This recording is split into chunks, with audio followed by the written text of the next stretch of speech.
Hey, welcome back to episode 68 of the Cellarcast. I actually had an idea the other day that I was thinking about like false advertising laws and stuff like that.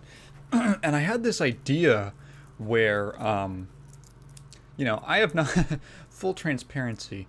I have not been approached by any sponsors yet, either on this channel or the main channel or anything to do any kinds of readings.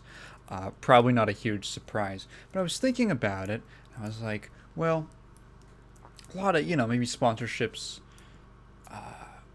Part of getting sponsorships is like networking, right? Like, oh, you prove that you have, an audience, or even that you are could potentially, have a good audience for their product. So I thought about like, what if I maybe I could come up with this like a name for this strategy, but I was thinking, what if I just like lied about having a sponsor? Like if in my next video, for instance, I just like halfway through jump into like a Raid Shadow Legends ad. I don't think that's illegal, right? It's because the opposite is illegal. It's illegal to be paid to advertise something and not disclose it, right? Like on YouTube, for instance, if if if I'm promoting something that I was paid to promote, I have a little check mark when I'm uploading the video that says like, this video contains sponsored content. So that's why you'll see that pop up at the start of a video, like on the YouTube player, because it was a problem of people advertising things, especially to children, without disclosing that they were being paid to do so, because children often have a hard time distinguishing between advertising or just detecting when they are being marketed to. So, yeah, you can't do that. But as far as I'm aware, and maybe any marketing experts or lawyers in the comments can correct me, there's no rule about just claiming that you that you were sponsored by someone. Like, I could just go on a tirade about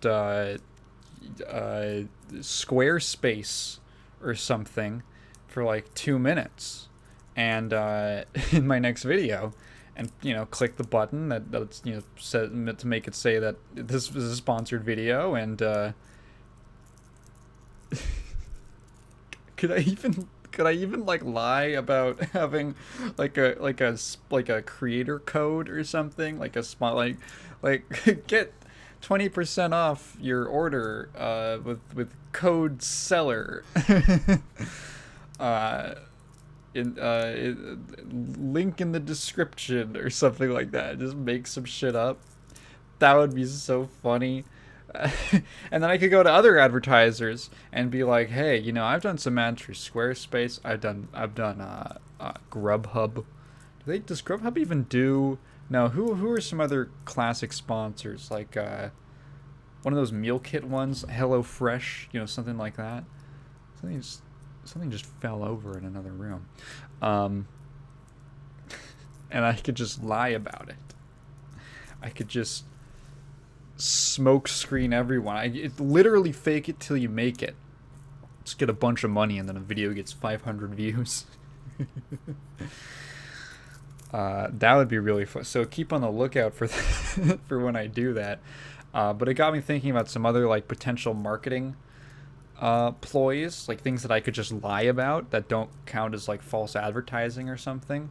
Like, I could just say like, this is welcome back to the #1 podcast in the world. And like, what are you gonna fact check me on that? Like, you can just say that about what, like, #1 podcast in the world. That doesn't actually mean anything. The #1 what? It's like, it's not quantified. It's not, there's no qualifications on there. There's like, it could be the #1 worst podcast in the world. It could be the most listened, the most downloaded, the most homoerotic, number one most homoerotic podcast in the world, the Cellarcast. But I can just put that, I can just put that down, and like, who's gonna stop me? It's not even illegal. It's not a real advertisement. I'm just saying something that's like not even provable one way or the other. This is how I've occupied myself in over the past week. I'll be honest, I have been playing some stuff, but it's for the next video, so I cannot really talk about it. You'll hear my thoughts in that video. It is a multi-game video, so but on top of that, I have been playing a couple other things. One of those has not been Street Fighter 6. I did apply for a closed beta code. Did not get one. I was refreshing my email the day of. Never came in. So I guess I'm not a big enough influencer to, because it's funny, right? Like, oh, it just so happened that all the notable fighting game YouTubers and streamers got beta codes. How random. It's nothing against them, of course. It's just I got to get to that point where they're just gonna give me a code. That'll be so cool, man. This podcast is like my long con game to eventually just. I need this thing to get big enough that publishers and developers will just hand me codes to games so that I can ramble for like 30 minutes about them on this podcast. That's the real goal. That's the real goal. One time, Max and I were talking about YouTube, and he asked me like what my end goal was for my channel, and I really didn't have an answer, but I thought about it some more, and I realized that my ideal state, like my vision of success, is that I get to a point with the channel where I am making enough money to live relatively comfortably, and I can buy as many video games as I want. That is pretty much my ideal goal for my channel. That's where I want to get to. I want my hobby to facilitate my laziness and my decadence. So, specifically in the realm of the one entertainment medium I actually really care about. So, thank you for everyone who supports me on Patreon. Anyway, we're not there yet, so I just have to sit here in silence as I watch a bunch of footage of the SF6 beta. And to be honest, I'm not, like, upset. I'm actually not really upset. I'm a pretty patient person, like... one of the games I was anticipating the most, excuse me, in the last like year or 2 years was Strive, and then they did the betas. They did like 3 betas. All of them were just on console, so I couldn't play them, and it didn't really bother me too much. I was like, all right, well, I'll just get the game when it comes out, and I will do that with 6 because, my goodness, does it look good. I will share, I guess, just some brief thoughts about how it's looking so far. Wow. I'm really on board with pretty much every decision that they've made. I love seeing all the fucked up, horrible characters that people have made. Shout outs to all the people who are just, like, literally walking penises. Just walking around with like really short, thin bodies and like bald heads and like tiny little T-Rex arms, like no shoulders, and just like really big, like really short legs with big thighs and calves and stuff like that. Shout outs to those guys. Shout outs to everyone who's just playing like a space being where they just have glowing white skin. I think you can do other different colors. I'm not sure. But it does throw back to the completely cursed Street Fighter Cross Tekken character customization where you could just make like Ryu glowing green neon chrome man, and it was bizarre. um yeah, they're bringing it back, but hot damn, the character creator looks legitimately really deep. It looks really good. From what I can tell, it's been partially lifted from the like Monster Hunter character creator and kind of excuse me, kind of a souped up or extended, improved. It's that with a little more development on it, and like a ridiculous amount of customization that you can do with literally everything about your character. It's like it's gonna be the Chimera Land of fighting games. No ability to play the world tour, which is honestly the thing I'm probably the most interested in. Now that we know the full roster, pretty much. Like, I'm curious definitely about, what new stuff did returning characters get? What did the new characters play like? But the excitement of, like, ooh, who's this person, is a little dampened by the leaks. But, hey, what are you going to do?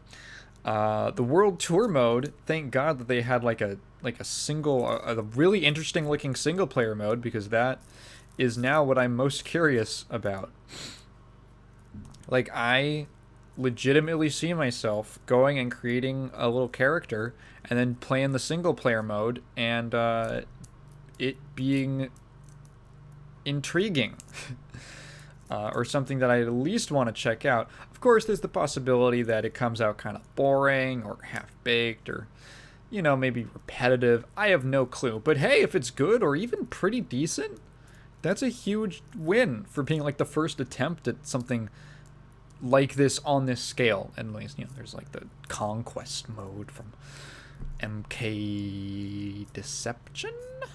Armageddon? I forget which one had that. But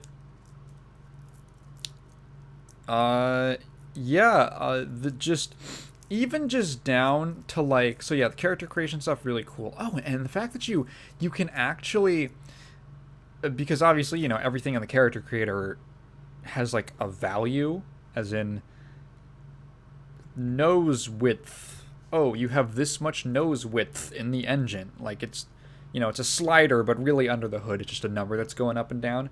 There are literally there's an option, you can just click a button and you can see the character recipe is what they call it, which is just, here is the specification of every single thing that this character, every single feature measured, in engine units or whatever, which is really neat.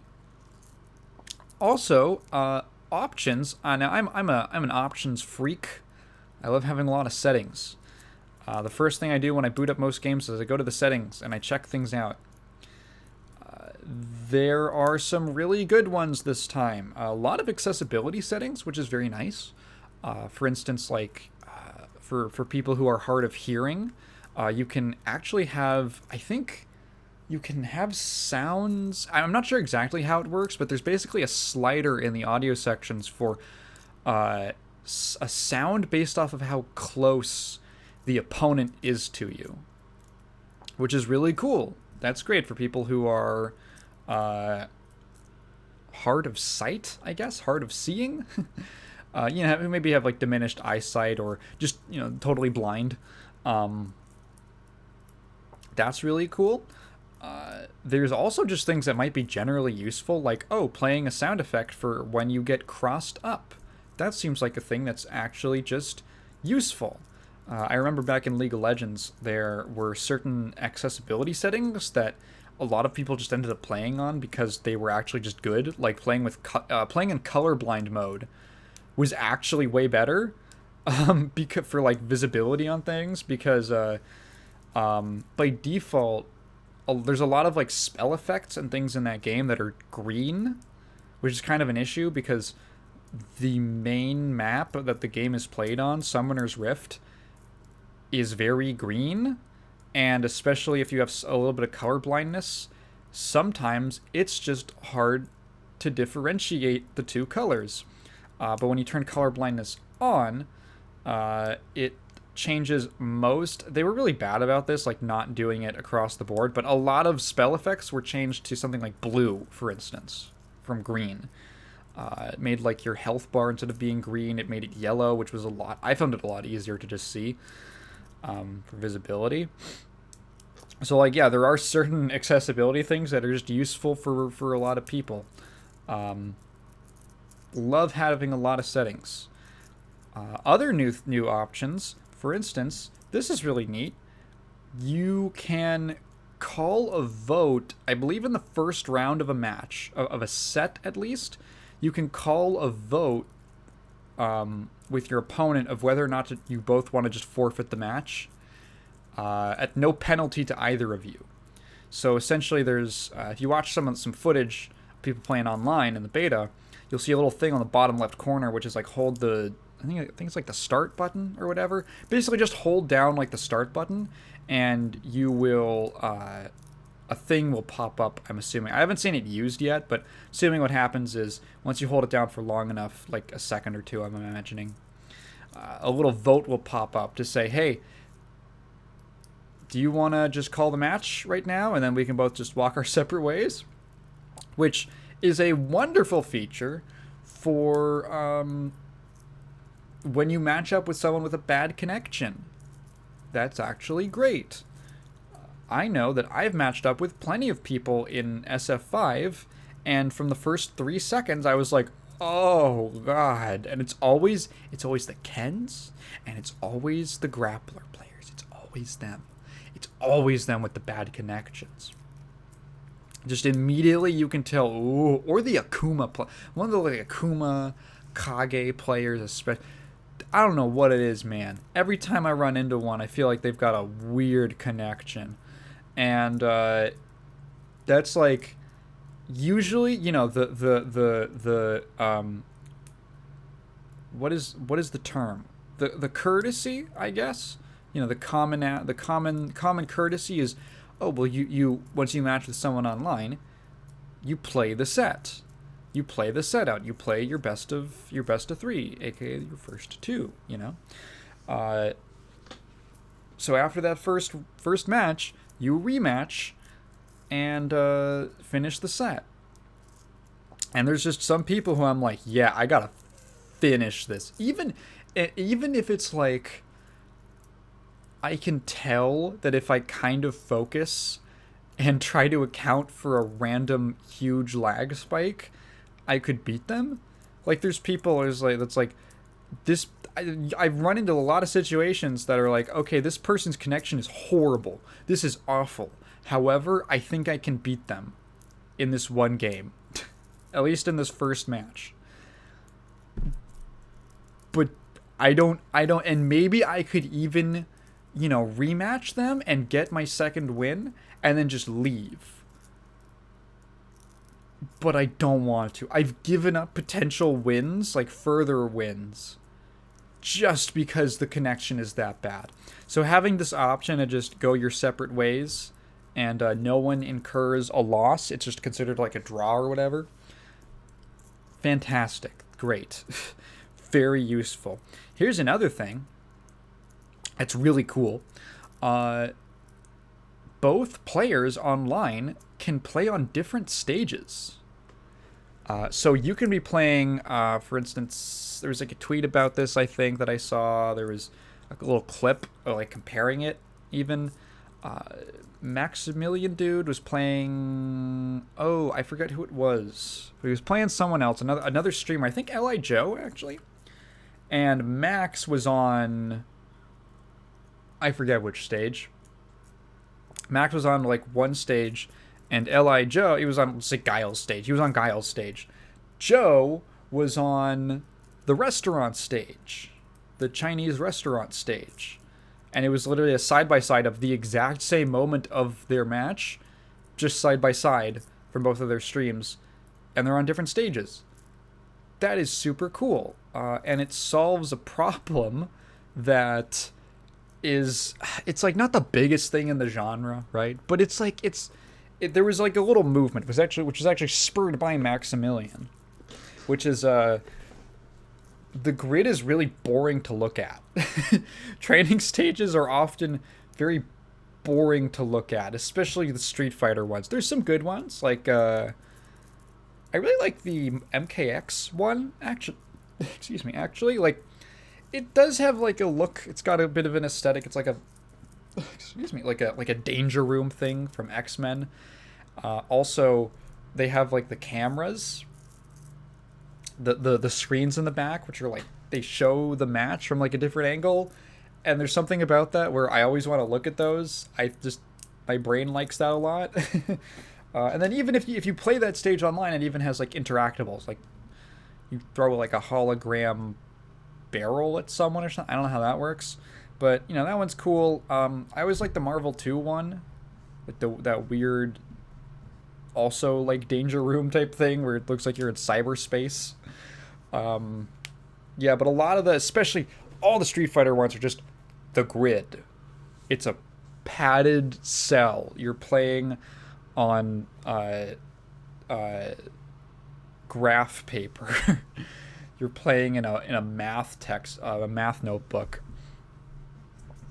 So this is like one of these just subtle problems. Mind you, I'm a little guilty of this because I love playing on the alternative grid in SF5, the second version they added, where it's blue and black.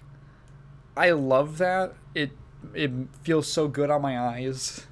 I just like having like, because that's the thing, is like some people like the training stage. I actually like a lot of the training. I really like that training stage in particular. I like the simplicity and that there's nothing going on, and the colors are nice. And yeah, because I'm a weirdo. But a lot of people, they're like, yeah, that's boring. And when you watch tournament footage, everyone's just playing on that. So this became a problem in like the Capcom Pro Tour, for instance, where Capcom was like, oh no, this is a bad spectator experience. They're just watching two guys play in a math notebook for like 3 hours. What do we do? Let's ban the grid. You can no longer play on training stage, which a lot of players were upset about, especially ones who maybe had... There's always been this argument about like, oh, but some stages are laggy or whatever. I don't know how much water that holds. I do know that like if you're playing on a console, it could be more prone to overheating if you have a more visually busy stage. There's also just some stages that straight up give people nausea, like Rashid's stage, which I literally can't look at that thing for like in gameplay for like more than a couple seconds. It's so nauseating. So they just banned the grid, which was like a controversial thing, sort of, because especially because you're playing online. It's like there was some complaint from like tournament players. So what they had to do was they developed an in-house mod where if you were spectating a game, if you were spectating a match, you could see the match on a different stage. So the players were playing on training mode stage. This was their compromise. You can play on the grid, but we will develop a mod for our game that we will have at Capcom, and it will display a different stage for the sake of the audience's viewing experience, for a little visual variety. So in 6, they probably just took at least some of the things they learned from that. I don't even know if that's like the same tech or anything like that. It's developed on a different engine, so I wouldn't even be surprised if it was totally different. But they at least took the idea, and they just, okay, now everyone can do that. And I'm assuming it even counts if you're like, you can even use it if you are spectating a match. But like if you're playing, you can pick your favorite stage and your favorite music, and you can play someone, and you can both get your stage and your own music, your own stage, your own music, awesome, and it seems to be pretty smooth. Like, it does not cause a problem. They probably tested this a lot. And a really neat thing is that if you pick random, which I think randomizes stage and music, I think there's like random options. Like, there's options for what you want, like, in your random rotation. So you can actually deselect certain stages. Like, you can deselect the grid if you're on random, so you'll never get it, or you'll only get the stages you like. Or you can, like, I think probably even, like, randomize which songs you get.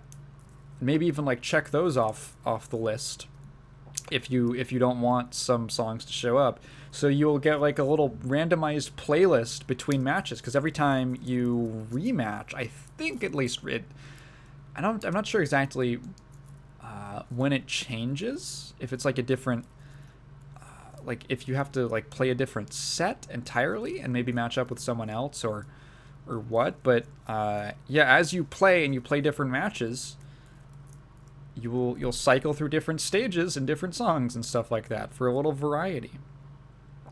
What a nice little quality of life feature. Just a little thing that was probably, honestly, this is a thing that's probably been possible for a while, like probably a really long time, and just never really had the work, never really seen as like a priority, so that never seen as so much of a priority that they would put in the work needed to, like, make the tools to do it.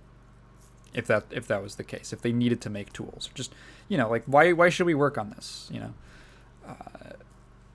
So that is very cool. It's just, there's all these, like, little touches. That's one of the nice things, right? This is one of the overarching kind of, like, good, warm little feelings with SF6. It's like there's all these little things that make it feel like they care. Like, they just care about the thing that they're making, and they want people who play it to have a good time. And that's all I want. That's all I ask, is that you develop it with a little bit of passion and not refer to a spreadsheet for every single creative decision. And it's just not, it feels good. It feels like you're in good hands, which is a rare thing from Capcom's fighting game division, which has had such a precarious, like, last 5-6 years.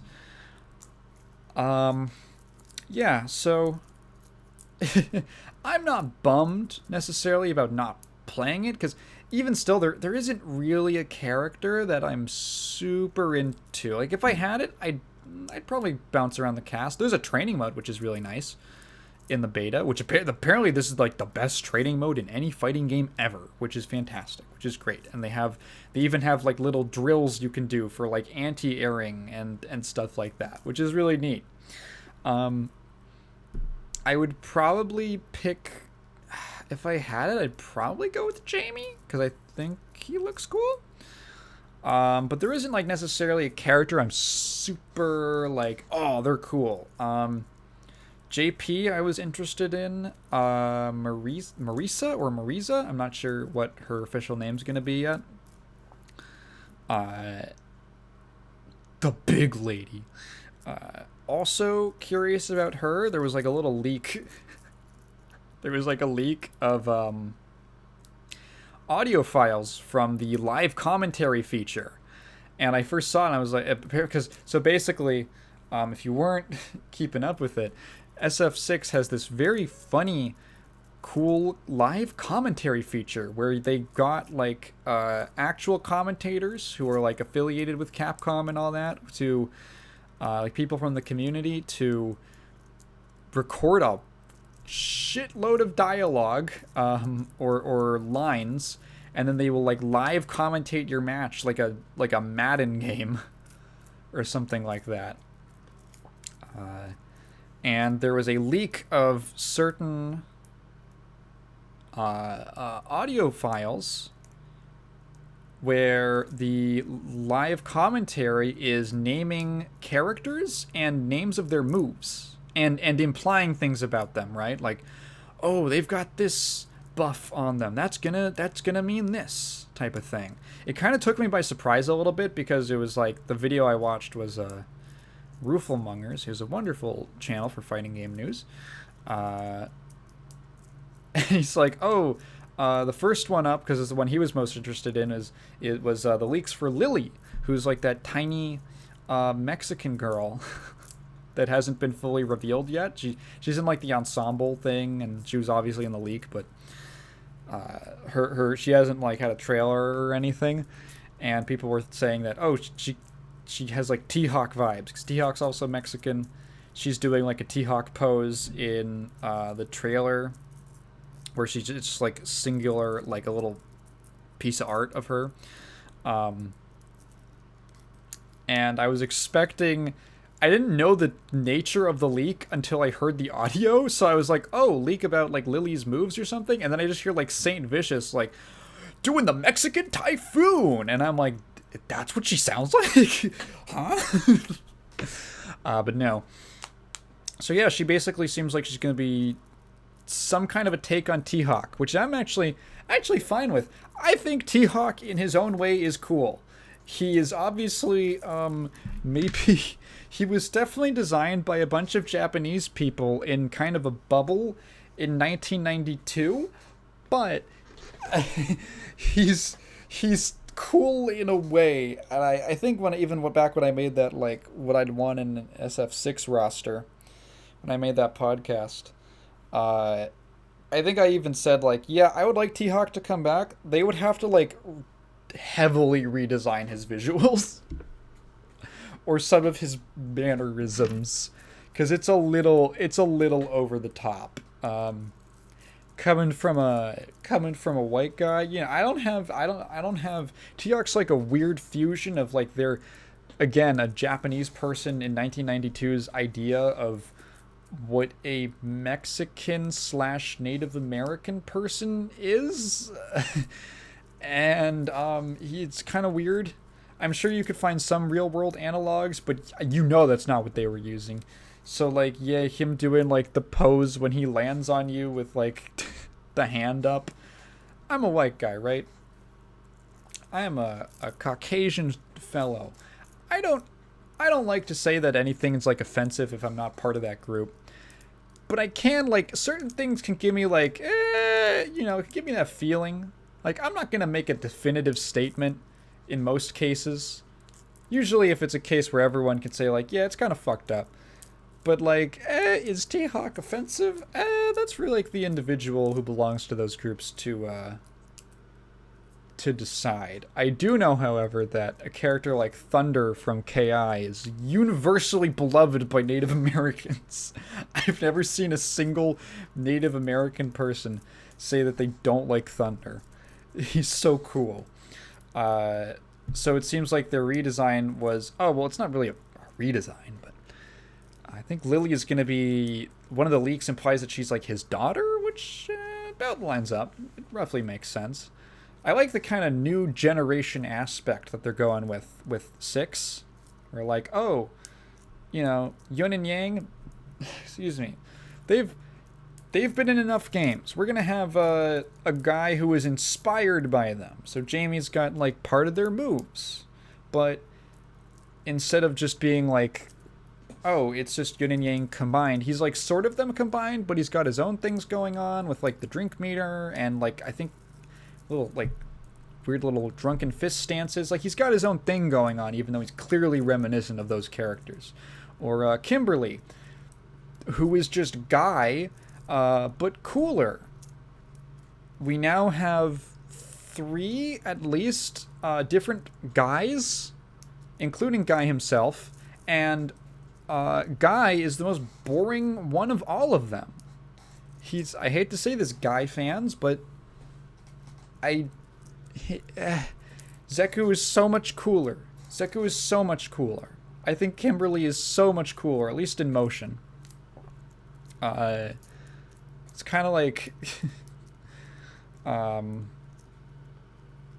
they saying? I don't know. I just started talking. I started my sentence. What is it kind of like? I don't know, Tigan. Yada yada. Who else? Yeah, I mean, we don't know too many new characters. It's really just Kimberly, Jamie. I think that's the only. There's the only new. I'm expecting. I would not be surprised if that French girl, Manon, I think, has some kind of able DNA in her. Maybe literally, like she's his cousin or something like that. She's a sparring partner, maybe. That would be interesting. Uh, so for the most part, I think they've done. I like the new generation kind of quality to most of the new characters, because they have enough of the old characters where it's like, oh, it almost feels like a passing of the torch type of thing. It's like, oh, we got some new characters who are like who are kind of interpreting older characters' gameplay and aesthetics, and then you got the old characters who are also still gaining new tools and new little tricks and things like that. I'm very down for it. Was I saying something? I think I got sidetracked. But so much to say. Oh yeah, Lily. So yeah, all the leaks and stuff. So it sounds like from the leaks that Marisa, that character, has like a ton of super armor, which I've never really played a character with a ton of super armor, but that sounds fun. So I want to see what she's about. So either her or JP or maybe Jamie, because I thought Jamie looked cool. Yeah. So all smiles on that front. People have been really positive about that. Oh yeah, and they finally have an in-game ping indicator. Jesus Christ, and for rollback and delay frames. Yeah, those three things: ping, rollback frames, and delay frames. Fantastic. Thank you. And even like a bar, like a general like 5-bar indicator. Fantastic. So I have not had the pleasure of playing the SF6 beta, but you know what beta has, or demo has come out. The demo for Warhammer 40k Warpforged. Wow, it feels like a total coincidence that I feel like I talked about it just only a couple episodes ago on the podcast. About the Horus Heresy Legions, the other 40k digital card game battler from the same developer. Feels like very recently that I talked about it, but so so the demo came out, I believe, on the 3rd or the 6th. It came out like a couple days ago, basically.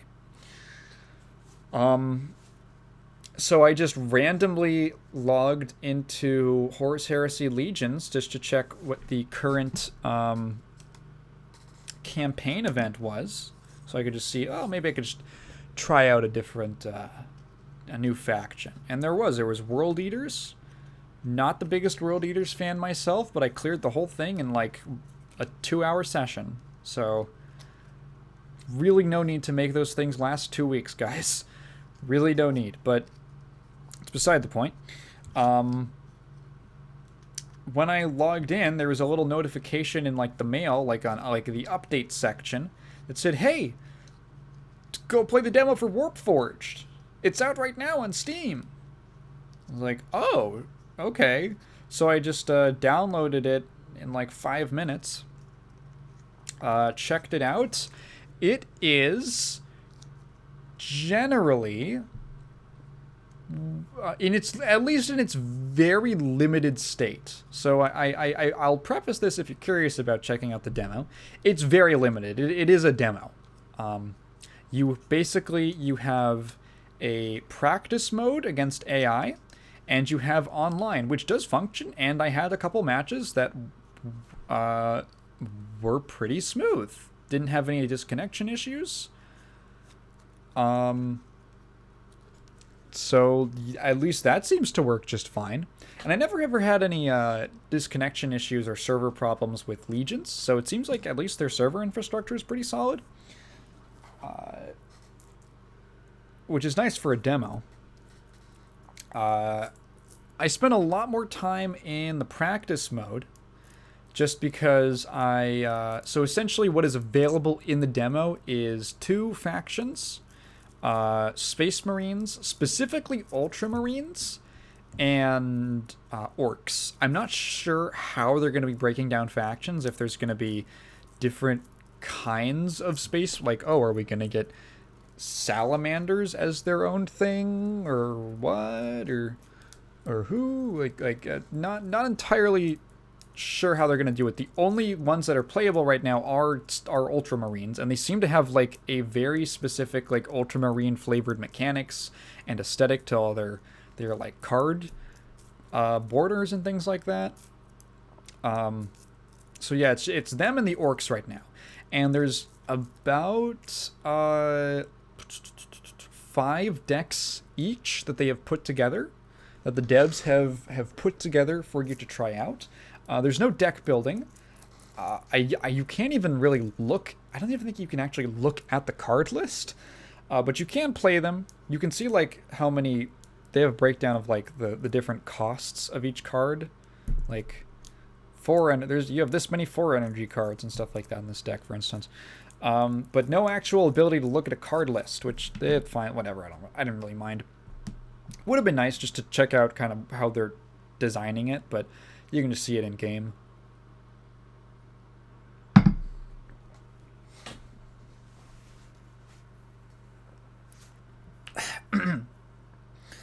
So, that is pretty much what is in the game right now. So, judging just off of that, it seems like Warpforge is taking a lot of the improvements that I kind of wanted out of Legions. So, if you recall, I think Horus Heresy Legions is a really solid little digital card game, little card battler.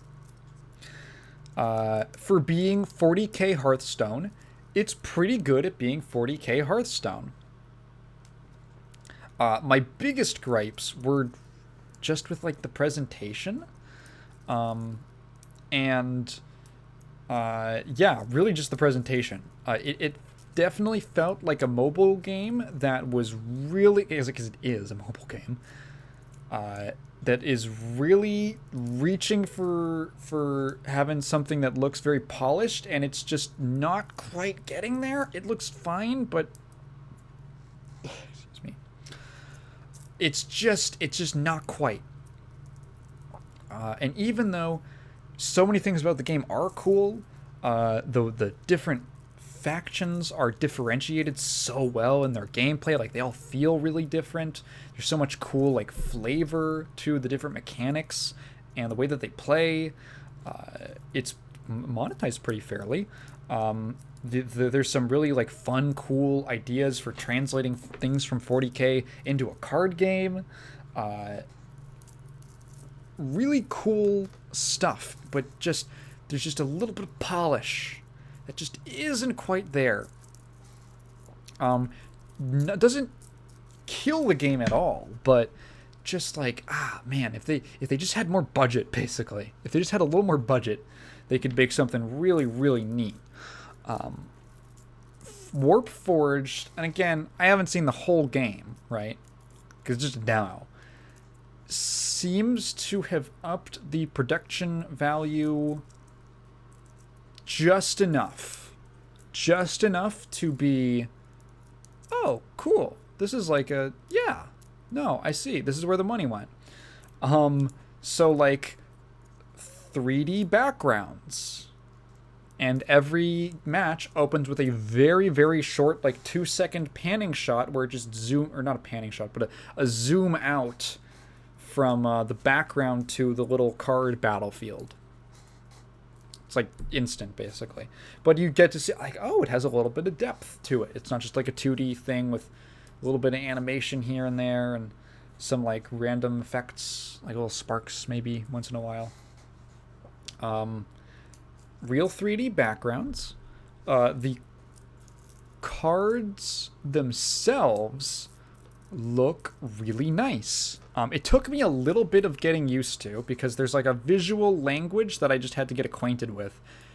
it didn't take too long, but it was a little like, okay, a little confusing. So what it looks like they're doing is that every single faction has a totally different aesthetic for their card, like the cards, the card itself, like the borders, like all the aesthetics are different. So the Ultramarines, very sleek, like stone and steel. All of their units, like all their like troop units that you play, have they have like an extra. What would you call it? It's like a little arch in the card, like the card border, that denotes that it is a unit, like visually. So there's only really two types of cards, and same thing in Warpforge. There's basically just tactics, which are like your spells, and troops, which are the ones you play. They're the units you play. They've basically differentiated them visually by all of the units, all of your troops have some kind of thing at the top in the border, like the design of the card, that denotes that they are a troop. So the orcs have a little like teeth, like kind of squiggly, sharp tooth, little rah, rah, kind of thing at the top of their card borders for all their troops. And the tactics do not have that. As far as I could tell, they were just much more basic, just card rectangle.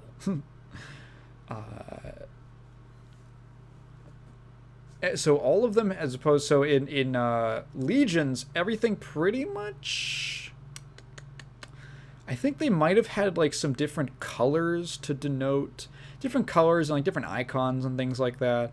But generally, like the actual structure of the card itself, visually, the design was pretty uniform across everything in Legions. In Warpforge, not so much. They've taken the extra step to make everything look different. I thought it was just going to be a thing with maybe I didn't think it was going to be as extreme. I thought it was just going to be a thing with the like warlords, like the leader characters on the field, but not so. Everything is very visually distinct, depending on the faction. So you basically get.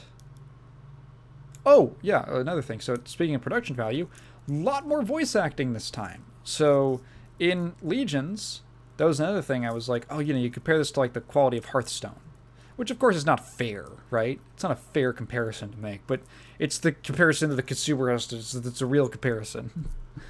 Hearthstone is like voice acting on everything. Warpforge does not have voice acting on everything, but it has it on way more stuff than Legions did. Well, Legions pretty much just had it on Warlords, pretty much. And a couple sound effects and stuff like that. Like, they had sound, but sound effects, yeah. But in terms of getting actors in the booth, not so much. Warpforge has way more, and it's not every card, but it's a lot of them. At least I'm pretty sure it's not every card. There's way more, and it's like noticeable. Oh, okay, cool. You put down the Reaver unit, and he says a line about like striking. Who's the jetpack guy? Striking from the sky or whatever. Okay, cool. Nice. You put down some orc card just has the worst voice, which is totally appropriate for that. Just like that kind of a voice. And yeah. Which is it's just a little touch. It's just a little level of polish that's like, oh, nice. It feels very active and dynamic with all these little voice lines. Not as many like effects as far as I could tell, like visual effects, but the voice things were really nice, and I liked it. So in that front, very good. In terms of gameplay, it's difficult to tell right now, again, because there's only two factions, and for the most part, each of those only have one or two mechanics that they really show off. The Ultramarines have one called Codex, which I think is new. I don't remember if it's from... In Legions, the Emperor's Children had... A lot of their cards had a mechanic called Perfection, which was where if you played that card and that card like expended all of your energy, so if you were like super energy efficient, it would trigger an effect. It would have a perfection effect. Codex for the Ultramarines is like, oh, every time you spend all of your mana, it triggers an effect. So it's not like, it doesn't have to be that card itself. It just, you can have like a bunch of Codex troops on the field, and as soon as you spend like your last bit of energy, I think I said mana. I'll use those interchangeably because mana is much more common. I'll probably slip up like that. But when you do so, like all of those effects will trigger, just one after the other. I think in play order, or maybe from left to right. I'm not sure. I didn't check. It's not too important right now. So that seems like pretty flavored to, oh, that's kind of like, because Ultramarines are all about efficiency. Gilliman is all about efficiency and administration and being the world's best boss. So he wants everything to be as efficient as possible and as practical as possible. So, oh yeah, I guess it would make sense that Ultramarines would have a thing that rewarded you for being... You can build up these big combos of effects that can trigger every turn when you're the most energy efficient. So that's cool. Orcs, because they're like... Orcs are big swarmers. They have... it's called... I think it's literally called Swarm or Horde or something like that, where you play a card and you can keep playing that card up to a certain limit. It'll be like Horde 2, and you can play like 2 more versions of that card if you have the energy to spare. There's also... Actually, there's a couple more orc ones, actually. There was one, I forget what it's called, but it triggers when a friendly unit makes a melee attack or something. There's another one where this was specifically like there was a mech focused deck, like where they had a lot of vehicle type troops. Vehicles are technically different. It was like the actual like things you play on the board. Troops, vehicles, and structures. So I think they're going to do the same thing here. Orcs have one where it's like, it gains a special effect if you have a vehicle in play or something like that. I forget exactly how it works. So they've got like already, and I had full faith that they were going to deliver on that, but like having unique mechanics that are flavored to the faction, that represent parts of the faction. Excuse me. Great. That's all you need to do. I might have even said this before, but like the thing about 40K games is that you don't have to like reinvent the wheel. If you want to be innovative and you think you can do it, sure, make something cool. But like all a 40K game needs to do is like take an existing idea or genre or model and make it 40K. Just add in and just adapt it to the 40K universe and add in all the cool races and factions and give them gameplay things that are representative of like their traits in the universe or in the tabletop game or something like that. And just give it enough flavor, and then the aesthetic, and as long as the core gameplay is solid, will totally carry it, and it'll be cool. So they did that really well with Legions. It was one of the things I had to like applaud them the most for. So I was very confident that they would do it, and it seems like they're on track to pull off the same kind of thing with Warpforge. In addition to that, Everguild. Everguild is the developer and publisher, actually. Basically like an indie game. In addition to that, there are a couple gameplay changes that are neat. So there, I guess I'll mention like a couple things that stayed the same. If you did check out Legions, there's a lot of returning types of mechanics, like literally the same type of mechanic, sometimes with the same name. So there were a couple that I remember, like Flank, which is a unit can attack immediately, but it can only attack minions and not the enemy warlord. Something like that. Same thing. Some of them have been renamed, but a lot of them are either function the same or literally the same name and function. So you'll feel just at home.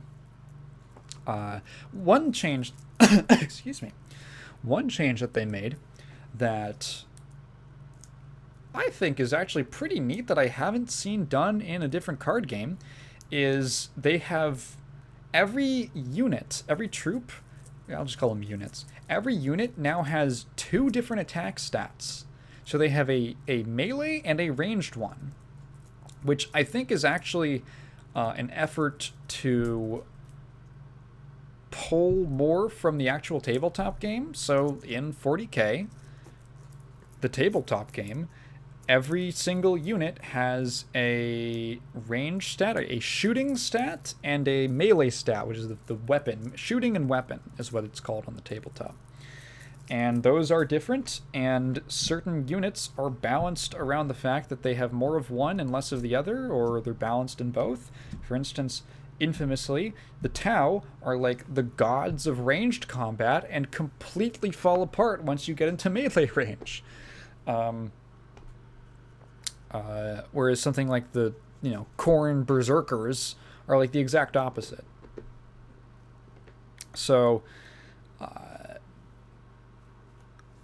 they have, every unit now has a melee, a ranged, melee attack, ranged attack, and health, and energy cost. So, excuse me. Instead of being like a 3-2 or something, 3 attack, 2 health. Now something can be like a 4-2-2 with like, it's got really high, and it can cost for like 3 energy, and it's like, it's got really high melee, but it's got poor range. And there's like limits on there's mechanics that interact specifically with those 2 attack values. Like there is a trait that I forget what it's called, like Vanguard or something like that. It's basically a taunt, but just for melee attacks. So if you run into an opponent that has a lot of melee-focused units, then that will kind of disrupt them, or it's a defensive measure against them. A cool one I actually saw was there's like a sniper card in one of the Ultramarines decks. And it has like 1 melee attack. It's like 2 energy. I said mana. It's like 2 energy, or 3 energy or something like that. It has 1 melee attack, 4 ranged attack, and I think like 4 health or something like that. And it has like stealth, which means that it can't be targeted until it attacks itself. And a trait called Sniper, which means that if it attacks something, and its attack would kill the target, it will not take damage back. So it literally, the combat rules are like literally the same if you've ever seen Hearthstone, where enemy or two units will exchange damage. They will attack each other when one initiates an attack, and the damage remains. It doesn't heal back. Like I'm pretty sure in Magic it heals back, but it carries over in this game and in Hearthstone. Same rules. So if you have Sniper, it will not. I think it's like a ranged attack specifically. It will not. That card will not die. So basically, everything that has under. And when you target something, the damage that your card takes, it depends on which type of attack you use. So if I'm using my Sniper guy, and I obviously want to attack with my ranged, I'm going to take the target's ranged attack in damage. So if I have the enemy has like a card with 3 ranged attack, that's and like 4 or less health, that's a free. Actually, it doesn't even matter. If the enemy has 4 or less health, what am I even talking? The enemy has 4 or less health, doesn't even matter. I get a free kill, no matter what the attack is. Don't have to take any damage on my sniper. Wonderful. If I do a melee attack on an opponent that has 3 melee attack, I take 3 damage. Fairly intuitive. And then you just every time you select your card to attack, you just pick which one you want to use. Which I like that. I think that I like that system. I think it opens up a lot of opportunity for like fine-tuning cards. I think you can make some interesting balance decisions for a card around its different strengths in melee and ranged combat. Just like, on the tabletop, they make those same balance decisions. Like, there are certain cards that I saw that had, like, really high melee and, like, 2 ranged attack. So if you attack it if you're going to attack it, obviously you're going to use all your ranged guys, right? And it's funny, it actually almost creates this situation that's, like, analogous to the tabletop, where your opponent has a big enemy, or a big card that has, like, 9 melee and like maybe 2 ranged attack.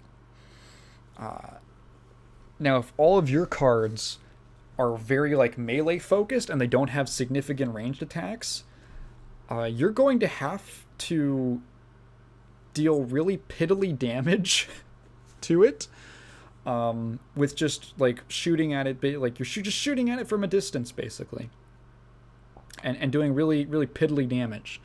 If you want to do big damage, you have to get into melee and risk killing your guys. However, if you have like a strong ranged set of cards with some strong ranged attack, you can just like pick it off. You can just pick off that big enemy with your ranged guys, and then never have to engage in melee combat. So it's actually like, I really like it. It not only like, yeah, you can make some interesting dynamics around like deck building. Like there might be certain decks that are really strong ranged wise, and so they lose out to things like that. Or sorry, they win out against things like that, or cards that maybe have like that Vanguard thing, because Vanguard only forces melee attacks on those cards. You can still do like shooting attacks on anything else. It don't matter. There's going to be some interesting interplay, and I actually look forward to seeing. I'm very curious as to like future cards that they design. You can make some neat decisions. Most card games just opt for like 1 attack stat and 1 like health stat or defense stat or whatever. And they never really go much further. And so I think it's actually a very neat kind of subtle, actually not really subtle, I can see it having huge implications, innovation that still feels very much, actually makes it feel more like the game, the tabletop game. Big fan. Yada yada. They're really, besides like a couple of these kind of very early impressions of just the things that are in the demo, there's not a whole ton to say. It's clearly like they have enough of a game that they're willing to show it off in a demo, and I think it's pretty good altogether. I think it's neat, and it has a lot of room for expanding. Like when I started Legions, I was like, okay, I just kind of started grasping it. But once I really started to like get a hold of the game and kind of got my bearings and got over that initial big knowledge hump of like, okay, now once I'd figured out most of the mechanics and like what they did and kind of how some of the factions played, it was really cool, and it led to some moments of really fun strategy and like playing, making cool decision making, basically the thing that card games are really good at, just cool decision making moments where you have to decide on like weighing your options and things that you know and things that you don't know, and the higher risk versus the safer option and things like that. Those things are really fun, and when you get to see it and you get to do that in a game that is intensely themed and flavored around a really cool universe that I like, it's really neat. It's just cool. So I am positive impressions. I didn't play too much of it. I haven't been like grinding it or anything. There's nothing to grind, to be perfectly honest. There's nothing to. I played like 3 hours of it, and there's really like I saw pretty much the whole game that is out there. But I came away from it with pretty positive impressions. I like a lot of the new ideas that they're doing, gameplay wise. I think that the up in production value is very appreciated. It feels good. The games that I played online went pretty smoothly. And I'd like to see, there's obviously questions I have, like how are they going to do factions? Are they going to make Ultramarines going to be their own faction, and then like Raven Guard. Raven Wing is why did they decide that the Dark Angels were going to have like a section called the Raven Wing and there's another legion called the Raven Guard? Why would you do that? Why stop? It's the same fucking company that made like 2 different legions called the Iron Hands and the Iron Warriors, and they don't even have a lot to do with each other. Or like the World Eaters and the Word Bearers. I always got those confused. Yeah, I'd like to see if they're like our Raven Guard going to be their own like deck or something like that. So that's just like basic stuff that is going to come out the more of the game that they'll show off. I'd like to see what kind of potentially single player content they have. Especially at launch. I think that the way they did Legions with the campaigns was cool, and the kind of beginning story that you sort of play through, essentially the tutorial, that stuff was neat. I hope they keep roughly the same monetization model, which was pretty fair from what I've experienced in Legions. Pretty fair. Here's one neat thing. Card descriptions. So there are actually... This is a nice feature. Legions had a lot of, when I was playing it, a lot of mousing over cards and waiting for the little indicator for, like, explainer for what a particular mechanic was. Like a keyword mechanic. They would do the same thing that Hearthstone would do, where you mouse over a card, and then whatever keyword mechanics are on it, it will a little box will appear next to the card, just giving a very short explanation.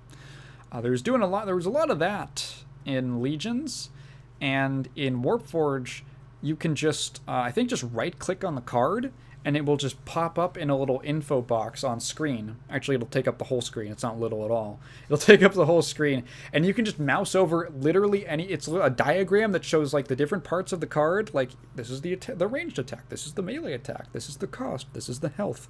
And then you can just mouse over whatever you want, and it will tell you. Cool. I like that a lot. And underneath, this was a little difficult to find, to truly like appreciate in game, because turns have like limited time, of course. But underneath, when you like expand the card, essentially underneath them they have little descriptions. I like that a lot. Hearthstone did that in its deck, the deck interface. where you could pull up a card, and there would usually be some kind of because Hearthstone was a very like irreverent, kind of playful take on the Warcraft universe. They would usually have some kind of a description of the card that very often leaned into humor or like an in joke or something like that. Some kind of just being kind of goofy. This seemed to have been playing it a little more straight, which I don't really mind. But just having the descriptions is nice. I think it's like a real disservice that most 40k games do not have some kind of a codex. Well, I mean, there is the codex. There is the literal Space Marine codex, but you know what I mean, like a data entries, right? That you can read things like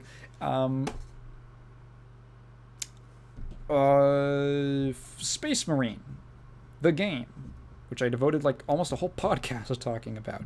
The game Space Marine. I think what would have been really cool in that game is like a little collectible. If they were just going to throw in collectibles because they needed the 2011 replay factor points, having like little codex entries on like who are the Space Marines, who are the Ultramarines specifically, who's the Emperor, what are the Guardsmen, what are the Orcs, what's their deal, what do they do, who are the Chaos guys, what are the demons, what's the Warp. There's like a lot of things. Well, who's the Inquisition? Like there's a lot of things in that game, even though that game is like a very, it does not you can totally play like Space Marine and not have much of a knowledge of 40k at all, and pretty much just like, okay, I guess that's a thing, your way through the whole game.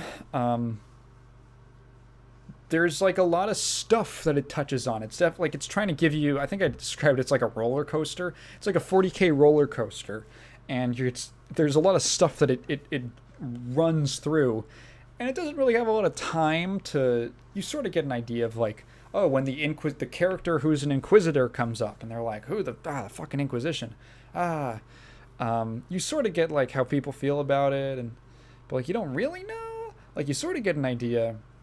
You can basically grasp the deal with the Orcs. You can basically grasp the idea with the Chaos and the demons and all that, but you don't really have much context. Obviously, I do, because I know all this shit. But if you're like just a first-time player, you don't really know, because it was definitely also going for a very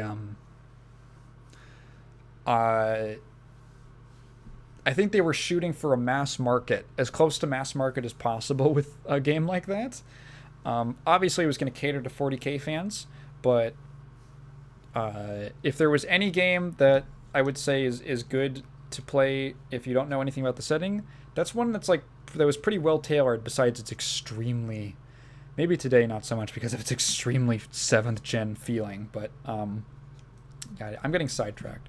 What I'm trying to say is that's like a perfect game to have a little collectible category of just little data entries about like what are all these little things, and you just collect them as they come up in the game, because again, it's a roller coaster. Oh, when you get to in the first little 30% of the game, here's stuff about just introing you to what the Space Marines and the Guards are and the Orcs, and then when the Chaos guys show up, oh, what are all these things, and all that type of thing. There's a whole section where you're like reactivating a Titan.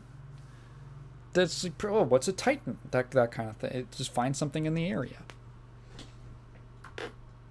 Turn on my lamp. It's getting a little dark in here. I wish more 40k games had that, because it is like not even the most perfect series for it. It is maybe the most necessary series for it, because there is a gargantuan behemoth level of lore in 40k. There's fucking like 60 books in the Horus Heresy alone. That's like not even, that's just like one event.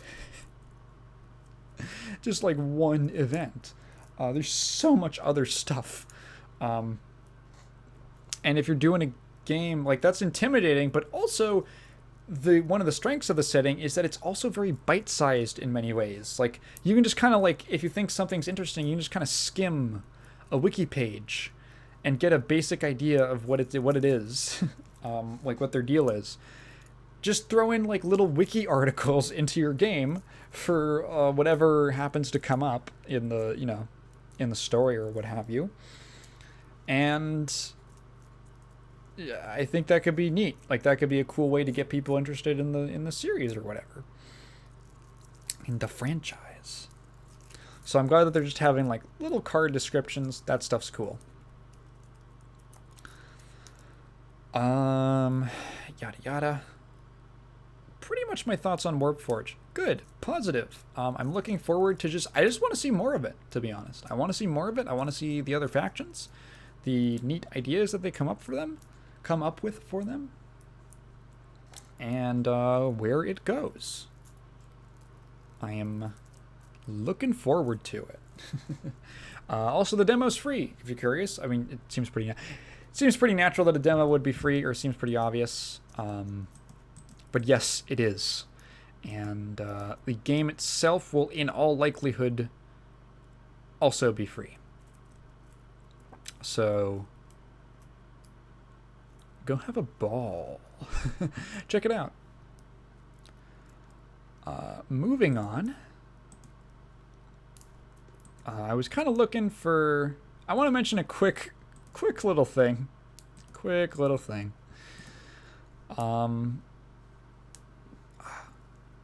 So the new version of Nier Automata came out, the End of Yora edition. So on launch day, Yoko Taro and the series producer Yosuke Saito put out official statements on Twitter celebrating the release of the game. I think End of Yora is specifically the Switch edition, so it's out on Switch. And they put out these little statements. I'll just read it. Greetings. This is Yoko Taro, creative director for the Nier series. That we were able to release Nier Automata on the Switch was entirely down to all the fans who have supported us, and I have nothing but gratitude towards all of you, and I have a message for you now. Thank you, Yoko Taro. What do you have to say? If you are reading this, it means that I have already been sent to a factory deep underground. This facility houses a large number of kidnapped game creators who are being subjected to punishing forced labor, and I am unable to escape. This whole evil plot is being orchestrated by Square Enix. They were previously being run by a cruel and diabolical management team, but it introduced a new AI system to improve efficiency around 6 months ago. The system then made the management team ... No. I can hear footsteps at the door. There's no time. Everyone, run while you still can't. And it gets cut off. Yosuke Saito adds, hello there. This is Nier series producer Yosuke Saito. Thanks to all the fans who always support us. We have managed to release Nier Automata for the Nintendo Switch. Thank you so much to everyone. I would also like to announce that we have succeeded in developing an AI to allow Yoko Taro to work on new games without getting bogged down. This was thanks to the calls of support from all the people out there who want to play new Yoko Taro games. Look forward to new stuff coming from Yoko Taro. I find this hilarious. I was laughing a bit. That was like my external laugh. I'm laughing much more inside, like in my soul, in my heart.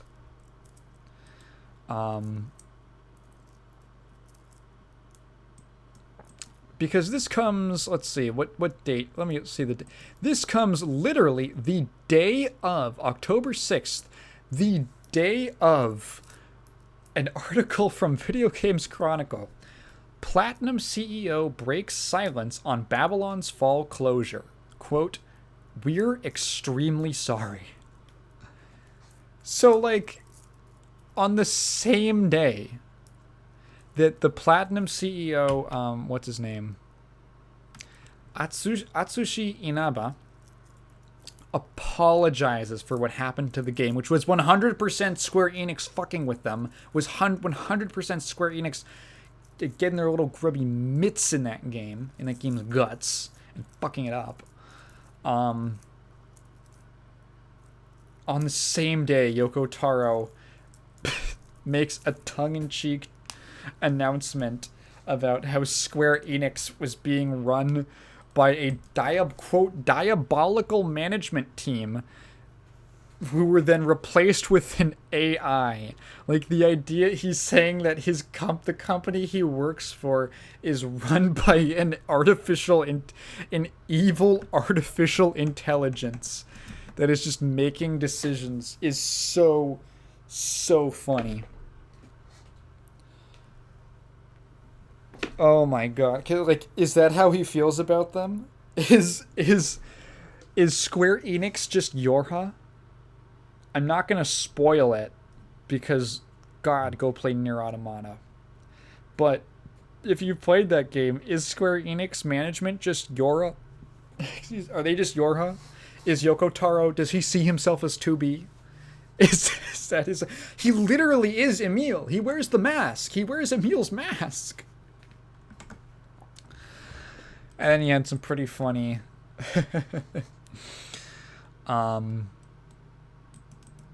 replies under this image, because it's from the original Nier series account. Someone made an edit of Saving Private Taro, and it's the Saving Private Ryan poster, but with Yoko Taro's mask.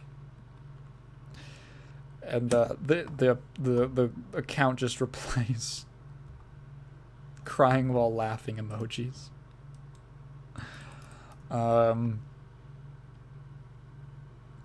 Yeah, so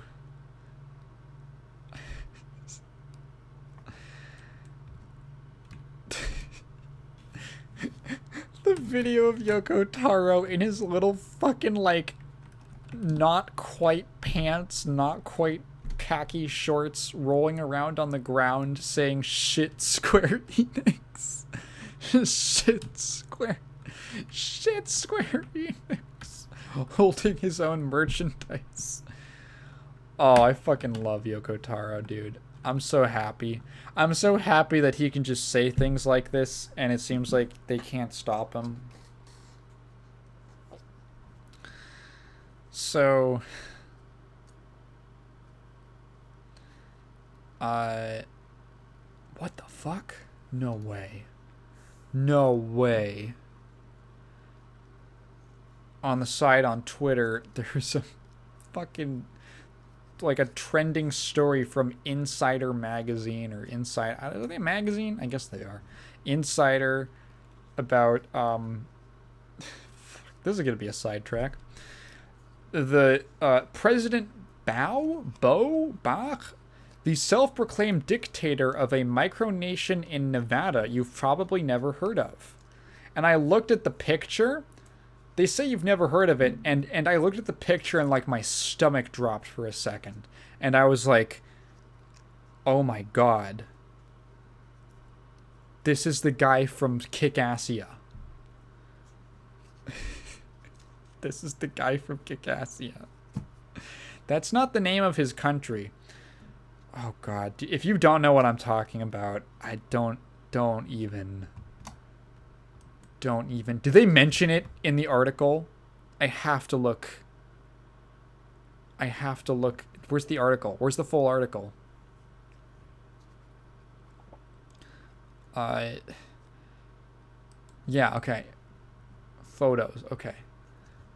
There's no way.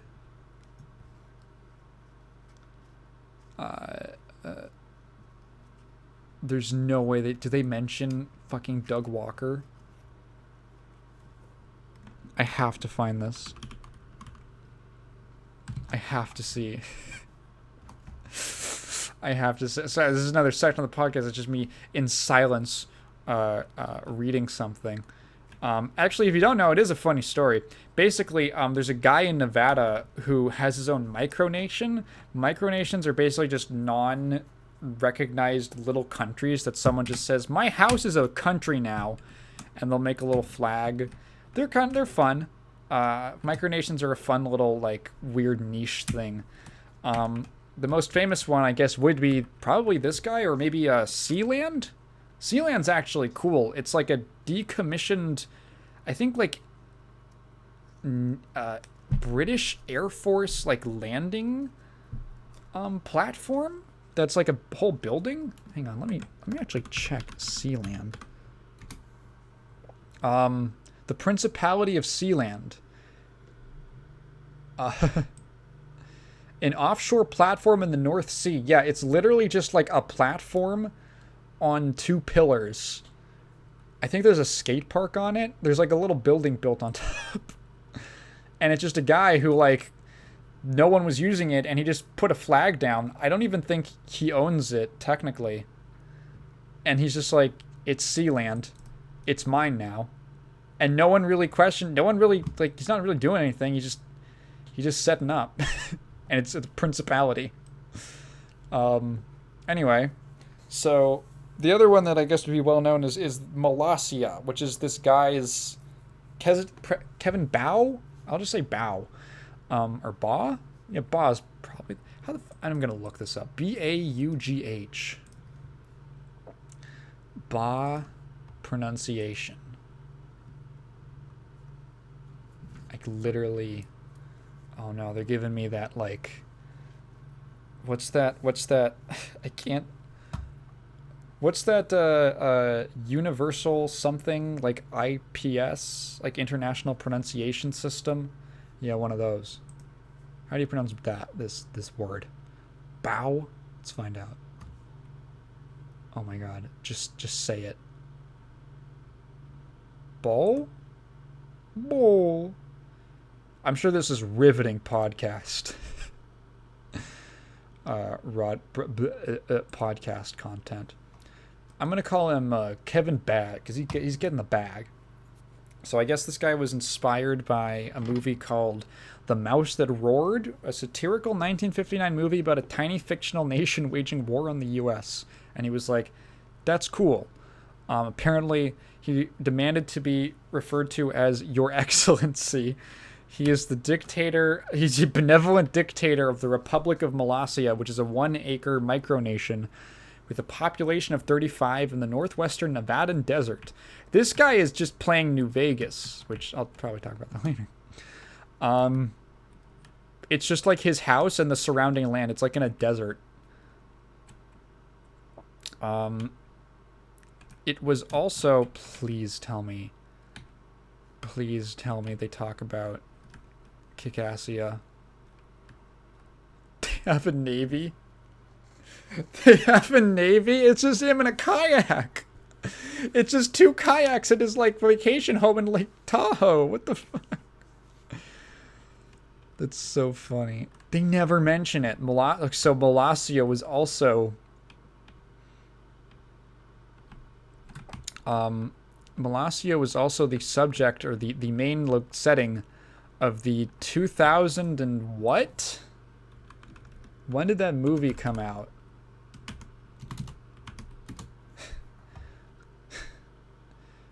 It doesn't even give me... It just appeared. It doesn't even give me... 2010.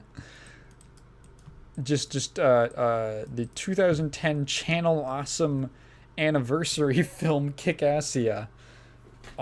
If you don't know what I'm talking about, literally don't even bother. Do not even bother. Dude, Channel Awesome is one of those things where, like... It's like Chris Chan. Where it's like... If I'm talking to someone and I'm like, something reminds me of a Chris Chan story, and I'll be like, you know who Chris Chan is? Like, if I don't know already, I'm like, you know who Chris Chan is? And they'll go, no. And I'll be like, okay, never mind. Like, it's not even worth getting into if you don't have the context. Channel Awesome is just like one of those things. That's why I was so relieved that Kat was fucking knew all this shit, because it's like I get to share this weird, like, personal trauma. Channel Awesome was so bizarre as, like, an experiment, because it was like, so niche that you had to be in like a really specific part of the internet to know about it. But also, it was like it went on for so long. There were so many people and different creators involved in it who now have like real careers and stuff like that. And now it's just like, it's so bizarre. It's like the most niche, popular thing ever. Like, I guess now people know about the Nostalgia Critic, but like you don't even know. If you've seen a couple Nostalgia Critic videos, you don't know even like 1% of the lore behind this man. He's a fuck. Doug Walker is not crazy, but well, he's a little. I can't even get into it. I don't think Doug Walker's crazy, but he's a. He has been at the center of a lot of crazy shit and just. Oh my goodness. Channel Awesome is maybe one of the ultimate you just had to be there type of things. You just had to be there and have watched fucking To Boldly Flee. I've seen all of them. I've seen every movie he made. I was so into Nostalgia Critic when I was like 12 years old. I told a classmate of that in high school once. Classmate of mine that once in high school. And he looked at me, and, you know, I'm a very embarrassing person. And he goes, you know, Tygan, I think of all the things you've ever said to me, that's probably the most embarrassing. Which means it's a lot. It's a lot coming from him.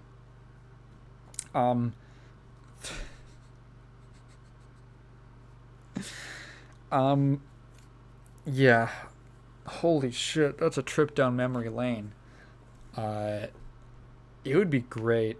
We should just dedicate a podcast to like me and Kat or something, just talking about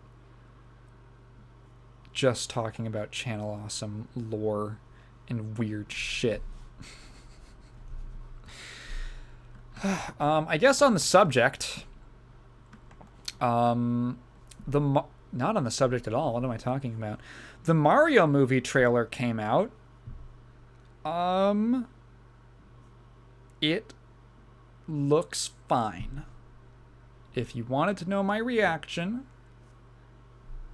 it looks fine. Excuse me. I think a reality of the modern video game movie. See, we've kind of been spoiled in a sense because we've historically only or almost exclusively had terrible video game movies. There's a couple decent ones, right? Ones that aren't like too bad. But so many of them are like the worst things ever. Going back all the way to the original Mario Brothers movie. And it's like, oh, it would be cool if we got good video game movies, because, you know, we like video games. But in a sense, I think it's almost like the monkey's paw curling, right? Because yeah, the reality, it's nice to not have something that's super terrible as like a representation of a thing that you like a lot, but you know, to like a audience of people who don't engage with it, it's nice to have something that is not that. However, the alternative is often being just fine, just okay. You know, is this movie going to be a better experience than like playing Super Mario 64? I highly doubt it. Is it going to be a better experience than even playing the original Super Mario Brothers? I don't know. It's like a weird thing. I've never really considered that. You know, comparing the experience of watching a movie to playing a game, like in specific. I have no idea. It's probably going to be a perfectly serviceable animated family movie with Mario characters. It's a fucking Illumination movie. What did you expect?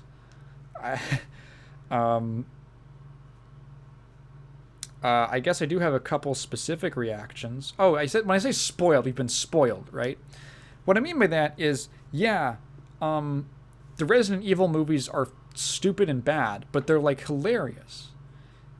A lot of video game movies fall into that like, what the once you're removed enough from them, like I'm sure when the Doom movie came out, it was like a huge disappointment. But now you can go back and be like, this is hilarious. What the fuck is this? In hindsight, you can appreciate them. I don't know if in hindsight you'll appreciate like the Mario movie in quite the same way. Mind you, I'm also the guy who was like, Sonic 2 is a movie. So I'm not maybe I'm not the target audience, right?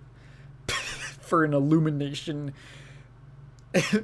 animated film. I'm 100% willing to admit that. I have to be a little self-conscious for a minute. Maybe this is made for children who like things. Oh my god, I had the worst moment. So if you guys remember when I talked about Sonic 2, the movie, every time I hear Sonic 2, I think about the game. I have to remind myself that it's the movie. The Sonic 2, the movie. Oh man, I wish there was a game based off of it so we could have like a Sonic 2, the movie, the game. We don't do that anymore, though. We might. Actually, it's just called Sonic. It's just called Sonic Video Games. I'm getting sidetracked again. One of my big takeaways was, and what apparently stood out to Kat, I was telling her about this experience I had the other day, where I saw the Sonic 2 movie, and there's obviously, it's like the live action parts, right? And I enjoyed the live action parts more than the Sonic parts. And I seem to be like the only person on the internet who did. And I felt weird about it. I was like, really? Like, no one liked those parts? I was like, those were like for me, maybe I didn't explain this that great back then, but those scenes were like, it felt like a relief. Like when the Sonic parts were on, I was like, there was just like a lot of exposition, and it was very, I don't know, it was not engaging me, which is perfectly fair. I saw this in an audience of children and their parents. Perfectly fair. But like, about my personal experience, to speak to my personal experience, not super engaged by the Sonic plotline. I can't say that I am. So when those sections showed up, I was like, oh, this is fun. He's got the wife thinks he's, I don't even remember what it was, but it was like, oh, you got this little plot line. Oh, the groom doesn't like him, or something like that. Or his brother-in-law, that's what it is. His brother-in-law doesn't like him, or that's something like. I was like, oh, this is fun. Interpersonal conflict. And it felt like a relief from like the Sonic scenes for children. And I was like, like the fucking dancing scene where Tails is mixed so loudly. Why is he mixed so loudly? Why does he talk so much louder when he makes the holograms come out? I still remember that.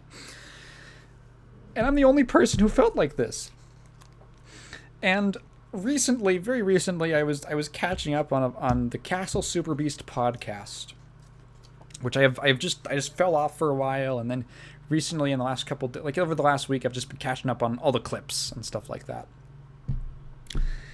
And I got to the episode where the Sonic 2 movie came out, and it was Wooly was just sharing his reaction, and he was going over his reaction and explaining kind of how he felt about the movie to Pat. And Wooly is, talking about it, and he said, oh, I didn't enjoy the human scenes. I didn't like them. I wish it was more Sonic. And, he said something like, yeah, there's this whole section in the, like, this whole scene in the middle of the movie where it's just like an extended section with just the human characters, and I didn't know what the point of it was. And I went and looked at the comments, and there was a commenter who said the point of that scene was to be that scene was meant as a relief for the parents in the audience who had to sit through the movie for their kids. And I read that and I was like, oh no, oh god, please, I'm only 20, I can't, why am I having dad opinions? Why am I having dad reactions to movies? This, no, please. I'm like reaching out.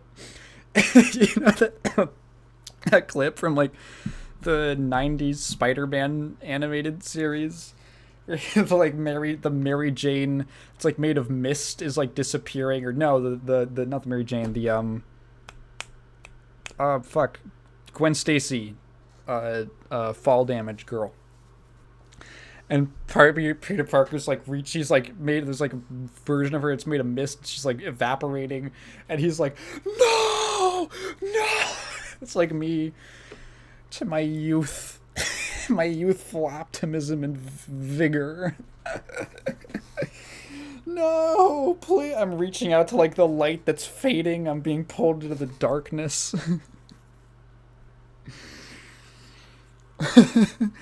So what I'm saying is, unless you're a parent with a kid, do not trust my opinion on any animated video game movie like that that comes out. I gotta start marketing. You know, like half my audience is the let me remind myself how YouTube breaks it down, because everyone always talks about the 18 to 24 demographic. That's about on the main channel. It's about half of my audience, and the other 50% is in. Please load. I'm just pulling it up on my phone because I don't feel like switching accounts. The other 50% is in the bracket just above that, the age range just above that, which is the 25 to 34-year-old. Oh, it's 40% now.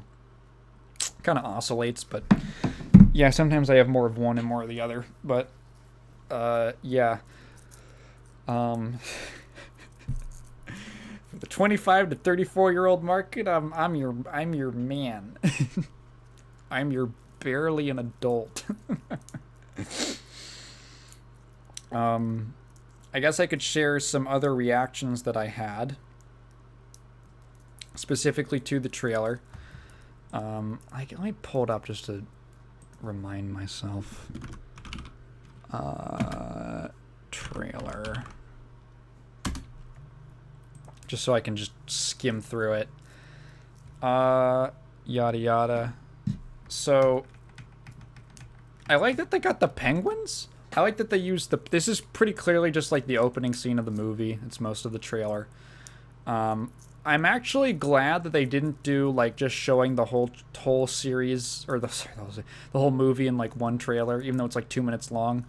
I'm glad that they at least had a little bit of because I remember just sitting, because Kat drags me to all these baby time movies, sitting through like so many Minions trailers, and or was it Minions 2? And it's literally like I know the whole movie. I know what the whole movie is. So I'm at least glad that Illumination seemed to take a different approach with the trailer, which was not showing the entirety of the movie. And just pretty much just what the setup is. It's the Pengies. It's the Pengies from Mario 64. That's cute. I like that. Second thing, did they have to make Kamek Jewish? Was that like a necessity? I get that okay, Kamek has always been like a Jewish coded character, so to speak, right? Like, you know, he's got the glasses, he's his color schemes, you know, blue and white, like, okay, dude, like, I see what you're doing. He's he's kind of like a Koopa version of Larry David. Like, I understand he's the only Koopa who has like a very pronounced, the shape of his head. He has a very pronounced, snout, and the fact that he, serves a reptilian overlord. Like, I get that, like, he's always been implied to be like, gaming's first Jew, but I think giving him like the voice, it's a little too far. It's a little on the nose, no pun intended. On the regularly sized Jewish nose. It's a little on it, he wears a funny hat all the time. Like, it's okay, you're pushing it once you add the voice into the equation. I also like the implication in the trailer when all the Pengies get thrown to the side, that the Koopas are gonna fucking skewer them on spears if they so much as move. What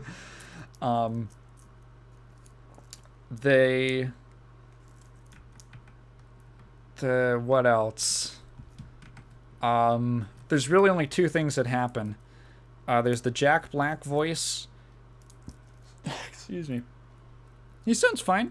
He sounds like he's having fun. I actually had to remember that it was Jack Black. He is voice acting. He does not sound like they just threw Jack Black in a booth. And I love Jack Black. Jack Black seems like he legitimately just cares about things and like he's having fun. Like, he was probably fucking stoked to get this role. So at least like you kind of like he's having fun in the booth, doing a voice, and it's a decent Bowser like interpretation. Bowser's always kind of been rah, rah, rah, rah, rah, rah. And he's kind of taking that, but like in something you can actually speak words with.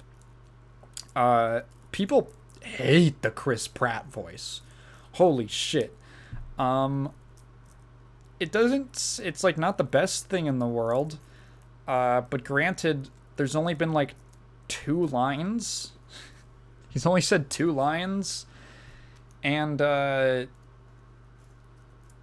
don't know. I would have to see more of it, or hear more of it, more accurately, to make any kind of statement about how good it is. People have said, like he's doing a little something with it, but, like, I can't really tell. It might have just been that scene. I have no idea. I'm at least willing to give him the benefit of the doubt that maybe it's fine in the long run. I can definitely see, like, I don't know what people were expecting. Maybe they weren't expecting anything. They were just... I feel like people were going to be disappointed in most ways. Because, like, it's hard... Like, how do you approach that, right? Because Mario goes, oh, waha, yippee. Like, Mario doesn't have dialogue. He makes noises. Mario is like a Pokemon in the anime. Like, the Pokemon. He just, like, says things. Oh, mamma mia. Like, that's not dialogue. Like, it is, but it's not like he's not saying... Well, first of all, it's monologue. He's never really talking to anyone.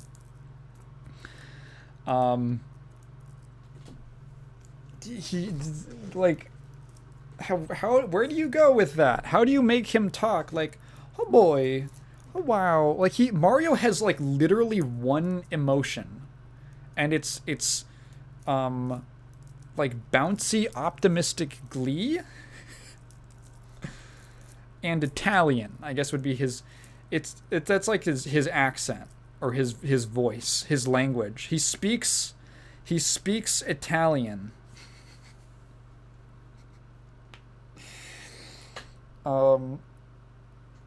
Yeah, it's like, I don't know, it's like a decent challenge. Could he have come up with something, could he have brewed up some kind of way that incorporates the original Charles Martinet voice with with something that's, makes more sense for like a character speaking dialogue? Maybe, yeah, maybe he did, and these were just like not good instances of such. Also, arguably, I think you can't, even if you don't like the voice, I think it's fair to pin some of it on Pratt, but also like you got to think about what voice acting is about. A lot of times, bad voice acting is a consequence of a bad director, or a director who's not pushing hard enough for something, or a director who says, it's good enough. So, like, maybe it's not entirely Chris Pratt's fault. Maybe the blame could be shared. I feel like I'm defending Chris Pratt, but I don't know.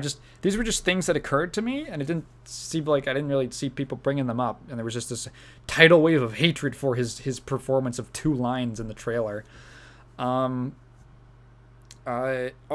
another thing you got to think about, the actual dialogue itself. So, like, yeah, Mario has been, like, one emotion for 40 years. So, like, having a film where he's, like, maybe doing other things and feeling other kinds of ways, the script writer has to, like, figure out what would Mario say here? What kind of a person is he? Which, like, if they mess that up, like, if the dialogue just doesn't sound like if the dialogue, like, just on paper doesn't seem like something Mario would say, it's really hard to, like, as a voice actor, I imagine, like, do anything with that. Like, if they just wrote Mario as, like, a normal guy who, like, I'm assuming, oh my god, there was, like, a bingo card, and there was one thing that I remember off the bingo card for the trailer, which was, what is this place? And then pop music starts playing. The moment in the trailer where he goes, where am I? I literally, like, my lungs were deflated. Oh my god. They said it. They said the line. What is this place? Welcome to the Mushroom Kingdom, Mario. The fucking Katy Perry starts playing. Over here's Toad, and that's the princess. Oh boy, do you have any linguine? I'm just looking for my brother. Oh no. Boom. Oh no, we gotta save the Mushroom Kingdom. Come on, Toad. I'm glad it wasn't that. I'm glad it wasn't that. It was a fairly, like, pretty standard trailer, all things considered. It wasn't that bad. As like, oh, this is just what every animated family movie trailer is gonna be. It wasn't that quite that stereotypical, but yeah, they definitely were not. What's the most unique trailer? That's a good question. Because I get interested in stuff like that, like trailer editing. That stuff can be like sometimes trailers are interesting. I think there's, like, as an editor, I think that they're interesting, because in a way, like, when I make intros for videos, sometimes I almost imagine that as like making a trailer, right? Like a trailer for the video you're about to watch. More accurately, they're just intros or openings, but like, that stuff I think is interesting. I wonder what's the most unique trailer? I'd be curious to know. Drop me some in the comments, like very memorable, different trailers that you can think of. Anyway, yeah. So it wasn't that bad, but when I heard that line, I was like, oh my god. So I'm assuming they're gonna do some kind of isekai, fish out of water. He goes through the pipes, and then he ends up in the Mushroom Kingdom, and something like that, like the fucking live action movie. Maybe it'll be something like that. Oh, am I gonna sneeze or not? I can't tell.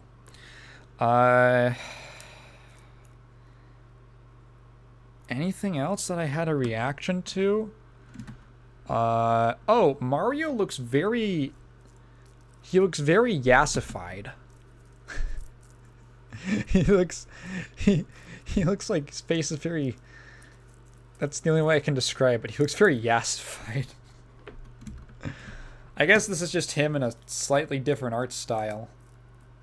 I think there was like that joke where he touches the blue mushroom, I think, and the toad jumps out and he's like, oh, don't touch that. And I think that's a reference to the poison shrooms, like the poison mushrooms from like Mario 2.